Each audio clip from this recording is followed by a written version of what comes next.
don't think I've got too long, so I'm going to start by telling you I really enjoyed the movie. I thought it was really great. I'm definitely going to try and see it on the big screen as well because I saw the link just in the last week. But Thank you.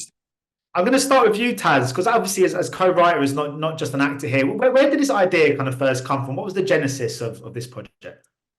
Just first of all, thank you for being here, man. And I apologize for not saying hi to you. You didn't pop up on my screen. I was just looking at Stephen and Mae. So, hi, how you doing, bro? And I guess the first time that it came to me as an idea, it was through Bart and Hester, who had a relationship with, who were the producers, who had a long relationship with from years ago. Like I did my first film with them, and I told them that I was a writer, and at that point I hadn't really written anything. And then since then, I've written a play that had done well, and they brought me this idea as something that Archie had already had a stab at, and asked me to rethink it and reposition it and make it into a different film with the same world. And so I endeavored to do that for a year.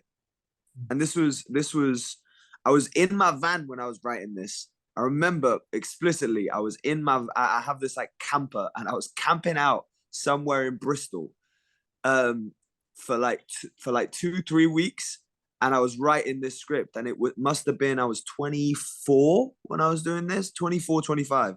I'm 28 now, so a long time ago. Yeah, because I was interested to know, when was this project one that evolved as it went on, as you got to understand your character more, as you saw the likes of Stephen and Mae bring their own kind of stuff to their roles? Did it allow room for change and tweaks as you went on? Yeah, fully. I mean, like I was already a fan of Stephen's work. Like I already thought he was a great actor, and I'd seen him in other things, and I had a voice in mind for that character because I knew that he was playing him, and I did try to infuse it with as much humanism, but also as much Stephen specific humanism as I could. And then with the view of also Stephen just being able to fuck with it and play with it when he got it. Like I'm a big enthusiast, not just with Stephen, with everybody who played those roles. Like the same with Mae. Like I'm not sure if I said this to Mae. Mae, you can correct me if I'm wrong. But when we were on set, like my attitude was very much like I tried my best to write this to your voices. With that said, do whatever the fuck you want. Like as long as there was like things that we had to hit. Sometimes there's like beats or there's moments or there's information that we have to hit within the line. But within hitting that, I'm a big fan of people just doing what they creatively feel enabled by. I always feel that it comes out better that way than whatever I tried to convolute beforehand. Yeah, because Stephen and Mae, I was going to say, when you kind of like working alongside a writer as well, do you ever sort of just go, give us a monologue? Come on. Only if it serves the purpose. Only if it serves the purpose. So look to remember.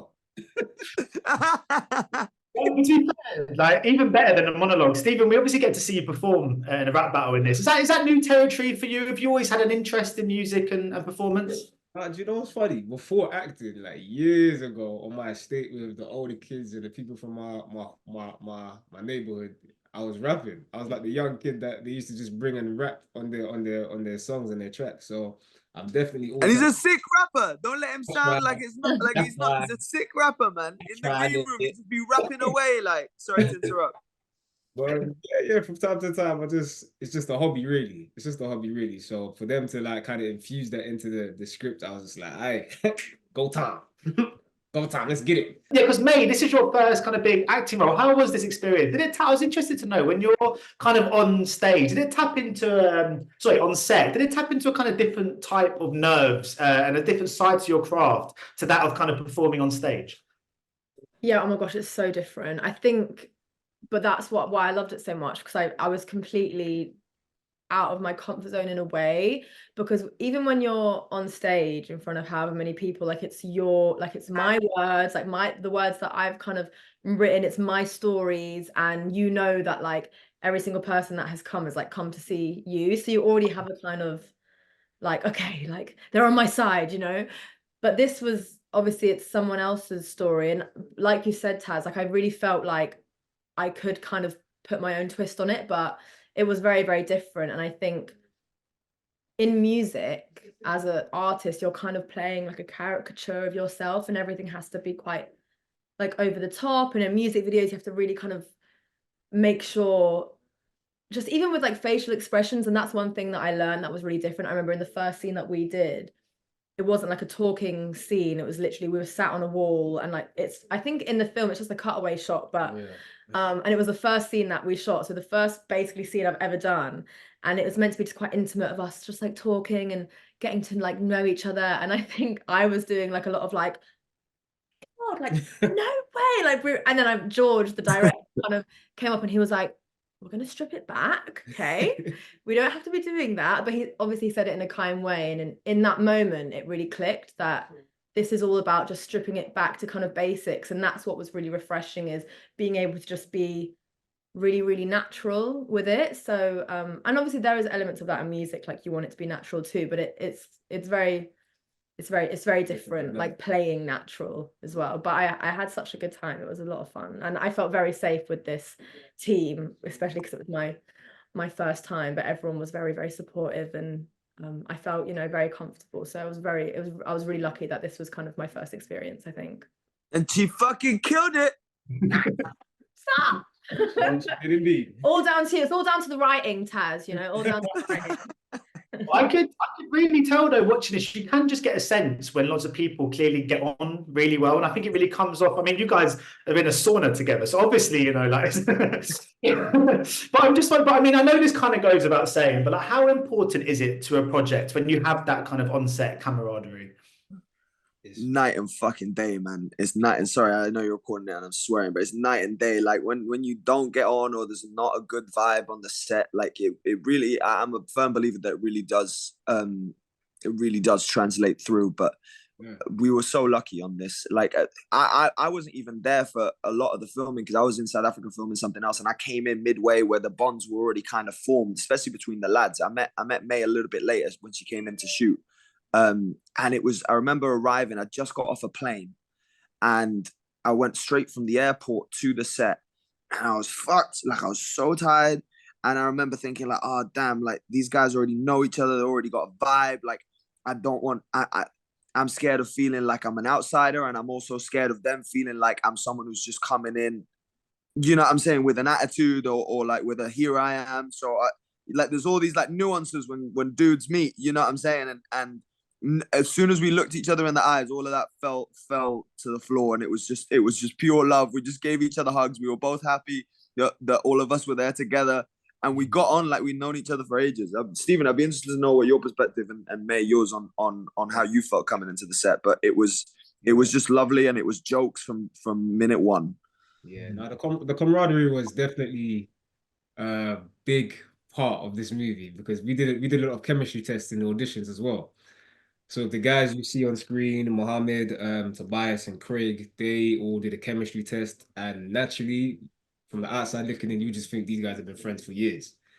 And that's, as much as they knew their lines and they were involved in their characters, it was a big part that they could all bounce off each other as well. And I think that was key, because we needed it to be believable, you know. Yeah. Because I thought it was really because I'm a Londoner, I got a real sense for like London in this as well. I just wondered where did you guys was it South London you guys were shooting? Yeah, we shot in South London, Camberwell. Camberwell. Did you get any? There must have been. Were there any trips to Morley's? There must have been a few trips to Morley's, surely. There was one, you know. Surely there must have been. We filmed in Morley's. We filmed in Morley's, Taz. We filmed one of the chicken shop. Yeah, that's, you see Morley's. I don't know if you lot know, but that is like a South London landmark. Like, if you grew up in South London, there's no way you don't know Morley's. Like after school, that was the shop everyone used to go to get food. But they have them outside of South London as well, don't they? Yeah, I think they're branching out now. They're branching out, but it's sort of the pinnacle of South London Yeah. culture. Literally. I recently moved to Tottenham, and I was like, I'm really going to miss Morley's because I live near Camberwell, and then there's one just around the corner from me, so it's moved north of the river. Thank Lord for that. I was gonna say, because I lived in Wood Green for ages, and we had chicken shops, but they weren't Morley's. Yeah, they would have been different. Yeah, they would have been different. But yeah, I remember there was a trip to Morley's. I'm not gonna lie, we were a little bit bougie with what we wanted to eat. Like we were a little bit bougie. Like the shoot was hard and it was tough. So we were like, we were pestering the producers, like little children, being like, "Can I get a green juice from Planet Organic?" Yeah, I remember that. And they were like, "No." We were like, "Please." The green machines. I've only got time for like one question more, really. So I just want to go, because I sort of hate this expression "up and coming." It feels so wrong when you're dealing with people who've kind of grafted for years. But I would say all three of you are really going through a kind of good moment of things are really exciting and good projects are kind of coming your way, just like this one. I just wondered about how all of you are feeling about your place in the industry, and if you're feeling kind of optimistic and feeling good about where you are now, because acting is so cutthroat. It's so full of rejection early on, at least. I just wondered if you guys are feeling hopeful about where you are now and what's to come, or if you still can't shake that sense of doubt, that kind of imposter syndrome. You have to be hopeful, man. You have to be optimistic, because if you don't, it's not only the industry that's gonna beat you up, it's yourself.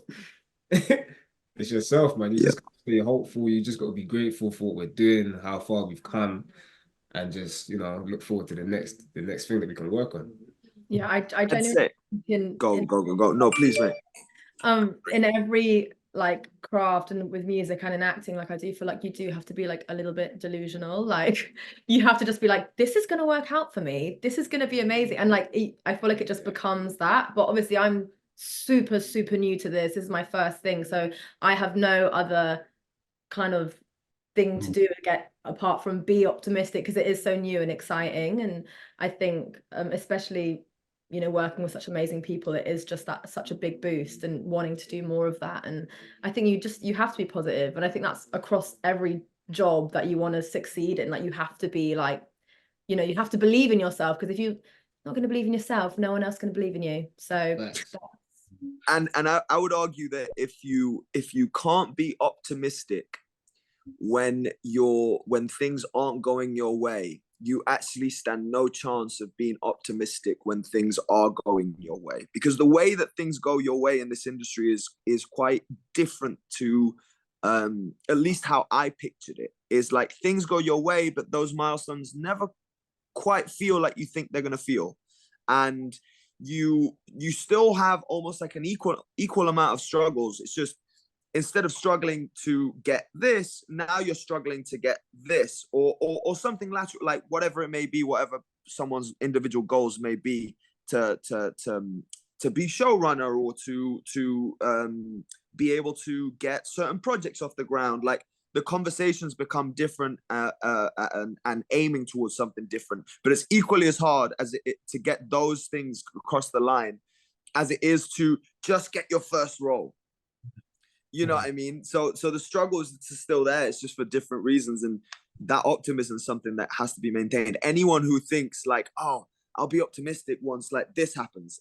Nah, bro, get that optimism in early and keep it, because you're going to need it. Sure. Well, just before I go, very, very quickly, look, because I can't, my mum would kill me, May, if I didn't just mention Eurovision very quickly to you. But I just wanted to ask what your thoughts are very quickly before I go on Ollie Alexander representing the UK this summer. I'm obsessed.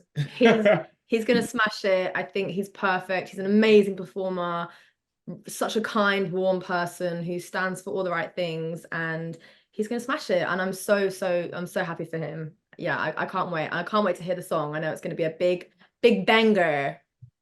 Oh, sure. Well, thank you so much, guys. Much appreciated, and best of luck with the release of the movie. Thank you so much. Appreciate you, man. Nice You have a good day.